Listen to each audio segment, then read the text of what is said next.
तुम्हारा जन्म दिवस है परब्रह्म अवतारी सारी सृष्टि मंगलदायी जय साई शुभकारी। আজকের ব্লগটা হতে যাচ্ছে একটু অন্যরকম।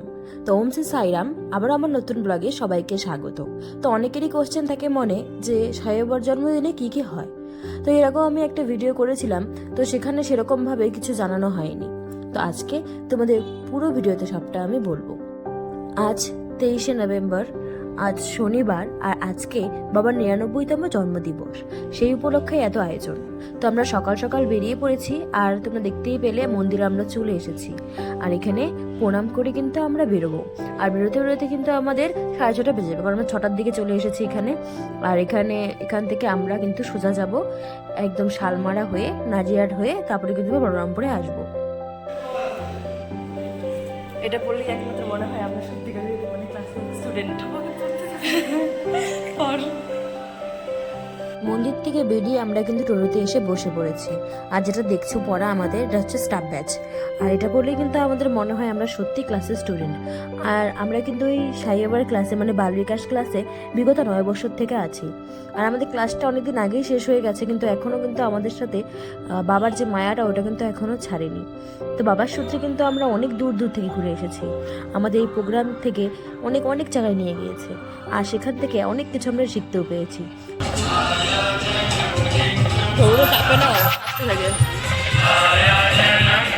এখন আমরা ভজন করতে করতে ও কীর্তন করতে করতে কিন্তু আমরা যাচ্ছি শালমারায়। শালমারা যাওয়ার একটা কারণ রয়েছে, কারণ ওখানে কিন্তু আমাদের সাই বাবার আরেকটা মন্দির রয়েছে। মানে ভাবতে পারছো, আমাদের বলরামপুরের মতো জায়গা, তার থেকেও কতটা ভেতরে শালমারা। আর শালমারার মতো জায়গাতে একটা মন্দির রয়েছে, আর সেটা কিন্তু আমাদের বলরামপুরের মন্দিরের থেকে অনেকটা পুরনো। ভাবতেই কিন্তু অবাক লাগে বাবা কোথায় কোথায় পৌঁছে গেছে।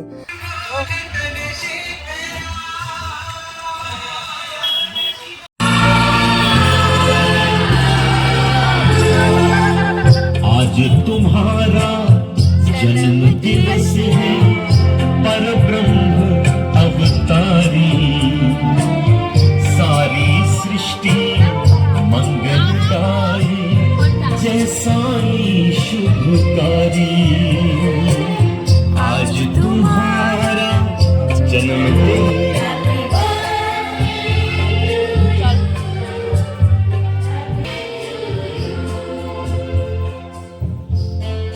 মাঝখানে পারিস না।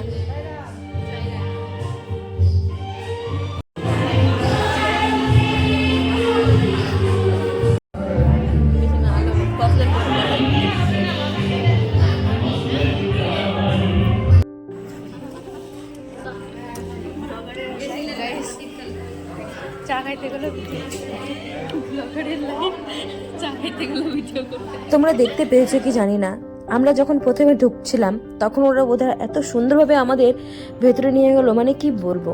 আর সত্যি বলতে এটা অনেকটাই পুরনো মন্দির, কারণ সব মন্দিরে কিন্তু বাবার ড্রেস থাকে না। তো গুরুমাতাই আমাদের বললো যেটা অনেক পুরনো মন্দির। তো কোনোদিন যদি সময় হয় তো গুরুমাতার কাছে কিন্তু আমরা এই মন্দিরের ব্যাপারে কিন্তু জিজ্ঞাসা করব, কারণ প্রত্যেকটা মন্দিরের পেছনে অনেকটা বড় একটা কাহিনী থাকে। তো আমরা কিন্তু নাজিরহাট হয়ে কিন্তু বলরামপুরে চলে এসেছি, আর এখন কিন্তু আমরা যাব কলোনি।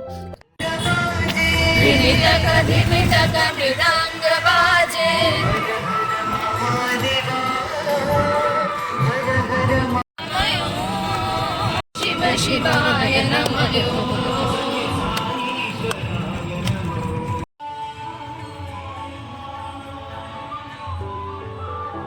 আমরা কিন্তু সারা রাস্তায় ভজন কীর্তন করতে করতেই কিন্তু এসেছি। আর এখন কিন্তু আমরা কলোনিতেই আছি। আর দেখতেই পাচ্ছ আমাদের অনেকগুলো কিন্তু টোটো ছিল, এখানে মোট 14টা টোটো ছিল। আর আগে কিন্তু আমরা ভজন করতে করতেই যেতাম, কিন্তু এতগুলো টোটো থাকাতে অনেকটা আগা পিছা হয়ে যায়, কেউ শুনতে পারে না বলেই এখন কিন্তু বক্সেই কিন্তু ভজন লাগানো হয়। এখন আর নিজেরা আমরা করি না, যে যার মতো টোটোতে ভজন করতে করতে যায়। ভজন কীর্তন করতে করতেই কিন্তু আমরা কিন্তু দেখো পৌঁছে গিয়েছি। এখন কিন্তু আমরা সোজা যাবো মন্দিরের উদ্দেশ্যে, কারণ মন্দিরে প্রত্যেকবারের মতো এবারও কিন্তু সেমভাবেই আমাদের জলখাবারের আয়োজন করা হয়েছে। তো সবাই আমরা লাইনে দাঁড়িয়ে এখান থেকে জলখাবারটা নিয়ে নেব। আর সত্যি বলতে এই সারাদিনটাই কিন্তু আমাদের মন্দিরেই চলে যায় সেদিন। আমাদের কিন্তু মনে হয় না কোন দিক দিয়ে সময় কেটে যায়। আর এই দেখো আমাদের জলখাবার। চল আমরা এবারে আবার আসবো 11টার দিকে। আপাতত আমাদের আজকের খানা পিনা প্রসাদ নেওয়া শেষ। এখন বাজে 10টা। আমাদের কিন্তু আবার 11টার দিকে আসতে বলেছে গুরুমাতা, কারণ আমরা যাব একটি স্কুলে। আর এখন কিন্তু বাড়ি যাচ্ছি, দেখা হচ্ছে আবার 11টার দিকে। 11টার দিকে আমরা কিন্তু আবারও 3জন রেডি হয়ে চলে এসেছি। আর এখন কিন্তু মন্দিরে কিন্তু আর্টের প্রতিযোগিতা হচ্ছে বাচ্চাদের, তোমাদেরকে ওটাই দেখাবো হালকা করে। এখানে আর্টের প্রতিযোগিতা হচ্ছে, ভেতরে আর ঢুকলাম না। তো গুরুমাতা আমাদের পেছন পেছন আসছে, আমরা এখানে গল্প করতে করতে টোটোর সামনে যাচ্ছি। এমনিতেই আমরা লেট করেছি, গুরুমাতা টোটোর ওখানে। আর এখানে কিন্তু আমরা 3জন ছিলাম, আমি, অঙ্কিতা আর হচ্ছে তন্নি। मैं इतनी सुंदर हूँ, क्या करूँ? মর যা মর যা। अरे ना मेरी आशा मुझे भाई पानी क्लियर करो। ওয়াও কি সুন্দর পাখির আওয়াজ। এখন নারায়ণদের কম্বল বিতরণ আবার ভোগ দেওয়া হবে। আর সময় নাই, ফুল বাড়িতে রাখা আছে পরে। তো শুনতেই পেলে গুরুমাতা আমাদের কি কি বললো, এরপরে কি কি অনুষ্ঠান রয়েছে। আর আমরা কিন্তু এখন চলে এসেছি শিবের ধাম স্কুলে। এটা কিন্তু আমাদের সাই সংস্থার থেকে অ্যাডপ্ট করা।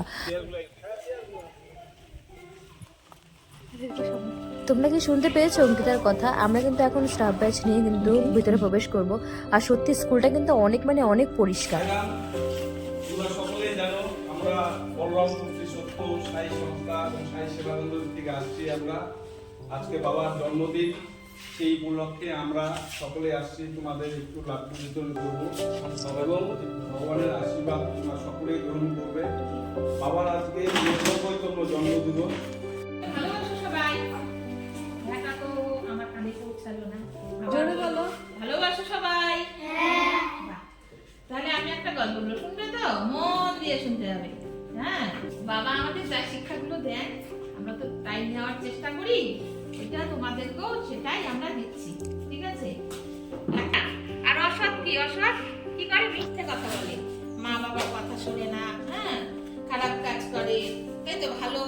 ভালো দিকে যায় না, তাই তো? তো তোমরা দেখতেই পাচ্ছ স্টুডেন্ট অনেক কম, কারণ শনিবার ছিল। আর স্কুলটা দেখতে পাচ্ছ কতটা পরিষ্কার, কতটা পরিচ্ছন্ন। আর বাচ্চাগুলো কিন্তু খুব ভালো ছিল। তো আমাদের গুরুমাতা হচ্ছে আমাদের যেরকম বালবিকাশ ক্লাসে প্রত্যেকটা দিন আমাদের ভালো ভালো গল্প শোনাতো আগে, সেরকমই কিন্তু বাচ্চাদেরও কিন্তু একটি মূল্যবোধের গল্প কিন্তু গুরুমাতা শোনাচ্ছিল। আর আমরাও কিন্তু অনেকদিন পর মন দিয়ে কিন্তু শুনছিলাম। এবং অন্যতম একটা উদ্দেশ্য হচ্ছে মানুষ হওয়া। পুঁথিগত বিদ্যার পাশাপাশি সামাজিক যে চালচলন ব্যবহার সেগুলো আগে শিখতে হবে, সেগুলো আয়ত্ত করতে হবে। পড়াশোনার যেটা প্রধান তোমরা যাকে দেখতে পেলে সেটা হচ্ছে স্কুলের একজন শিক্ষক। তিনি আমাদের সামনে কিছু মূল্যবোধের কথা আমাদেরকে শোনালো। সত্যি খুব ভালো লাগলো। আর বাচ্চাগুলো কিন্তু খুবই শান্ত ছিল, মানে কি বলবো। এখানে স্কুল ক্লাসগুলো, রুমগুলো দেখো কতটা পরিষ্কার পরিচ্ছন্ন, বাচ্চাগুলোও কিন্তু তাই। আর স্কুলের পরিবেশটা এতটা ভালো, কোথাও কোনো কিন্তু নোংরা নেই, আমরা কিন্তু নোংরা দেখতে পারিনি। আর তোমরা ভাবছো যে ক্লাস নষ্ট করে আমরা এসেছি, একদমই না। আগের থেকে আমরা জানিয়ে দিয়েছিলাম, তারপরেই কিন্তু এসেছে। প্রত্যেক বছরই কিন্তু আমরা এখানে আসি। চলো এবার তাহলে তোমাদের সাথে আরেকটা জিনিস শেয়ার করি। এখানে হচ্ছে স্কুলটাতে একটা গাছ রয়েছে, আর এই হচ্ছে সেই গাছটা, বট গাছ, যেটা আমাদের কিন্তু পুর্তাপুর্তি থেকে আনা, মানে ব্যাঙ্গালোর থেকে বাবার যেখানে মন্দির সেখান থেকে আনা। আর এইখানে কিন্তু প্রত্যেক কিন্তু পূর্ণিমাতে গুরুমাতা ওরা কিন্তু এই বট গাছটি কিন্তু পূজা করে। এই গাছে সারা বছর বেল থাকে, সারা বছর অনেক গাছের তো তারপর কিন্তু শিক্ষকদের কাছে আমরা জানতে পারলাম যে এখানে একটি বেল গাছ রয়েছে, ওটা কিন্তু অনেক পুরনো, আর সারা বছর নাকি বেল হয়। তারপর কিন্তু আমরা সোজা চলে আসলাম আবারও কিন্তু মন্দিরে চলে এসেছি। আর প্রত্যেক বছরের মতো কিন্তু এবছরও আমাদের মন্দির থেকে শীতের বস্ত্র দান করা হয়। আর তারপর কিন্তু আমাদের মন্দিরে সাজানোর দায়িত্ব আমাদের ছিল। তো আমরা এখানে বসেছিলাম, তার মধ্যে গুরুমাতা হচ্ছে বাবার ফটোতে, মানে ফটোটাকে ভালো করে সাজাচ্ছিল। আর সব থেকে বড় কথা, এই ফটোতে একটি ফুল লাগানো হয়েছে, এটা হচ্ছে গুরুমাতাদের তৈরি ছিল। এত সুন্দরভাবে ফুলটা বানিয়েছে, মানে ফুলের মালাটা, মানে কি বলবো, দারুণ। তারপর কিন্তু শীতের বস্ত্রদানের পরে কিন্তু সকলেই কিন্তু প্রসাদ গ্রহণ করবে। প্রত্যেক বছরের মতো কিন্তু আমাদের এখানে দুপুরে প্রসাদ দেওয়া হয়। এখন কিন্তু বাবাকে ভোগ দান করা হবে, তারপরেই কিন্তু সেই প্রসাদ সবাই গ্রহণ করবে। আর এখন কিন্তু এই যে ভোগ দেওয়া হচ্ছিল, আর থালাটা কিন্তু খুব সুন্দর করে বৌদি সাজিয়ে দিয়েছিল। তারপর কিন্তু শুরু হয়ে গেল শীতের বস্ত্রদান। আর তারপর বাবার রাস্তাটা একটুখানি ওরা বুঝতে পারছিল না, পাড়াচ্ছিল। পরে আমরাই দায়িত্ব নিলাম, ঠিক আছে আমরা এখানটা দেখছি, আর অনেক বয়স্ক ছিল, তো আমরা 3 জন মিলে এখানে হচ্ছে পুরোটা হ্যান্ডেল করছিলাম, যে ওরা যেন ঠিকঠাক হয়ে যেতে পারে। তারপর কি আমাদেরকে দিয়েও পরবর্তীতে বস্ত্রদান করানো হলো। সত্যি খুব ভালো লাগছিল, জীবনে প্রথম মানে বস্ত্রদান করা। বস্ত্রদান শেষ হওয়ার পূর্বে কিন্তু আমরা ওদেরকে উপরে তুলে দিয়েছিলাম, খাওয়া দাওয়া করে প্রসাদ নেওয়ার পর ওরা কিন্তু চলে গিয়েছিল। তারপরে কিন্তু আমরা দেখো চলে এসেছি, এখন আমরা প্রসাদ নেব। আর এই ছিল প্রসাদ। আর প্রত্যেকবারই কিন্তু প্রসাদটা অনেক মানে অনেক ভালো হয়, আর এবারেও কিন্তু তাই হয়েছিল। তো প্রসাদ নিয়ে আমরা কিন্তু আবার নিচে চলে আসলাম। এবারে কিন্তু আমাদের আসল কাজ মানে বাবার এই জায়গাটা সাজানো। গুরুমাতা তো বাবাকে মানে ফুলের মালা পরিয়ে দিয়েছিল, কিন্তু বাকি জায়গাটা কিন্তু আমাদের দায়িত্ব দিয়েছিল। তো আমরা যারা পুরনো বাল বিকাশের স্টুডেন্ট আছি, আমরা সবাই মিলেই কিন্তু এই কাজটা করব। আর এখানে দেখো বাচ্চারা ফুল ছিঁড়তে ব্যস্ত, আর তারপরেই কিন্তু আমরা ওপাশে কিন্তু আস্তে আস্তে সাজাচ্ছিলাম। তারপর কি একবারে সাজানো হয়ে যাওয়ার পর তারপরে তোমাদের ফাইনাল লুকটা একদম কিন্তু আমরা দেখাবো। সাজানো আমাদের কমপ্লিট। এবারে চলো তোমাদের সাথে শেয়ার করা যাক। এই ছিল হচ্ছে আমাদের সাজানো। আমাদের 2-3 জনের পক্ষে কিন্তু সম্ভব ছিল না, বাচ্চারা কিন্তু অনেক হেল্প করেছে, তাছাড়া তো আমরা বড়রা ছিলামই। তারপর কি সাজানোর পরে কিন্তু এখন আমরা বাড়ি চলে যাব। আবারও কিন্তু তোমাদের সাথে দেখা হবে সন্ধ্যার দিকে। আর সন্ধ্যার দিকে কিন্তু অনেক কিছু রয়েছে, কেউ কিন্তু মিস করবে না। বাড়িতে এসে আবারও রেডি হয়ে আবারও বেরিয়ে পড়লাম মন্দিরের উদ্দেশ্যে। আর এটা ছিল আমার গাছেরই ফুল। বাড়িতে এসে তাড়াহুড়ো করে ছিঁড়ে এটা বানিয়ে কিন্তু আবারও নিয়ে এসেছি বাবার জন্য, কারণ বাবার গোলাপ ফুল কিন্তু অনেক পছন্দ। তাই আমাদের একটা সাদা গোলাপ ফুটেছিল, সেটাও দিয়েছি। তো আমরা ঠিক টাইমে এসে গেছি। এখন বাবাকে গিয়ে কিন্তু আমরা এই ফুলটা আর হচ্ছে অঙ্কিতা মিষ্টি এনেছিল, সেটা কিন্তু আমরা দিয়ে আসবো। তারপর ওমকার বেদপাঠ নিয়ে তারপরে কিন্তু আমাদের ভজন কীর্তন কিন্তু শুরু হয়ে গেছে।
ভজন ও বাবার নিজের গলার ভজন আমরা শোনার পর তারপরে কিছু বাণী শোনার পর এখন কিন্তু সন্ধ্যা আরতি হবে।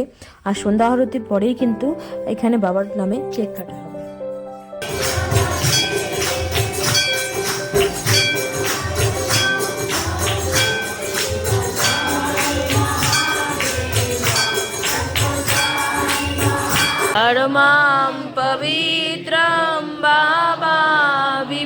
এখন কেক কাটা হবে, তো আমরা এখন সামনের দিকে যাব। তো সব ছোট ছোট বাচ্চাদেরকে নিয়ে এই কেক কাটিংটা হয়। আর গুরুমাতা দেখো কেকটা কিন্তু রেডি করে ফেললো।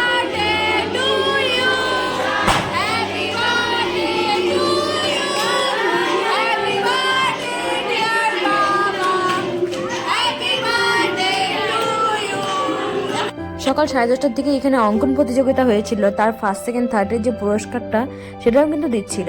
আর এখানে হচ্ছে আমি ছোট ছোট করে পিস করে দিয়েছিলাম কেকগুলো, তো অঙ্কিতা এখানে এই প্রসাদটা সবাইকে দিচ্ছিল। আর ওপাশে কিন্তু লাড্ডুও দেওয়া হচ্ছিল, তো এপাশে লাড্ডু দিচ্ছিল বৌদি।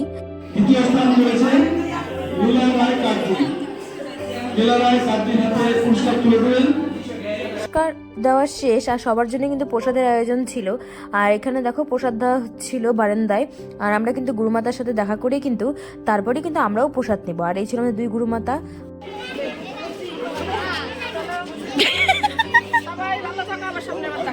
চলো চলো আজকের মতো সমাপ্ত এখানেই। এখন আমরা বাড়ি যাই, আবার 1 বছর পরে দেখা হবে। এই ছিল আমাদের দিনটা। তো তোমাদের ব্লগটা কেমন লাগলো অবশ্যই কিন্তু আমাকে জানাবে। আর ব্লগটা আমি এখানেই শেষ করছি। তোমাদের মন্তব্য কিন্তু জানাতে ভুলবে না। দেখা হচ্ছে নতুন কোনো ব্লগ নিয়ে। আপাতত সবাইকে টাটা, সবাই সুস্থ থাকবে। দেখা হচ্ছে আবারও।